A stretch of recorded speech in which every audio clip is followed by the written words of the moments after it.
बुद्धि बल्लभ शिलवार जी के लेख से समझते हैं नरेंद्र सिंह नेगी को, जो सिर्फ एक नाम नहीं, एक पहचान है। अगर कोई एक आवाज उत्तराखंड की सांस्कृतिक चेतना को बताती है, तो वो यकीनन नेगी जी की ही है। उनके गीत सिर्फ धुनें नहीं हैं, वो तो लोगों के दर्द, उनके संघर्ष और जज्बातों की असली आवाज है। उनके संगीत में पहाड़ की मिट्टी की खुशबू है और समाज की सच्चाई भी। यही बात उन्हें खास बनाती है।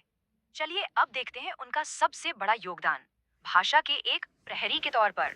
सोचिए, उन्होंने तब गढ़वाली में गाना शुरू किया जब अपनी ही भाषाएं पीछे छूट रही थीं। उन्होंने सिर्फ भाषा को जिंदा नहीं रखा, बल्कि उसे घर घर तक पहुंचा दिया। और ये बहुत दिलचस्प है कि कैसे उनका संगीत समाज का आईना बन गया। अपनी कला से उन्होंने समाज के बड़े बड़े मुद्दों पर सीधी चोट की। बेरोजगारी, पलायन, भ्रष्टाचार, नौचमी नारायण जैसे गीतों से उन्होंने किसी को नहीं बख्शा।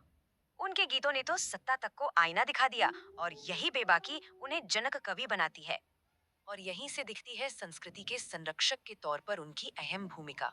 उन्होंने लोक परंपराओं, त्योहारों और पहाड़ी जिंदगी को अपने गीतों में बहुत खूबसूरती से सहेज लिया। ये काम तब और भी जरूरी हो गया जब स्थानीय संस्कृति पर खतरा मंडरा रहा था।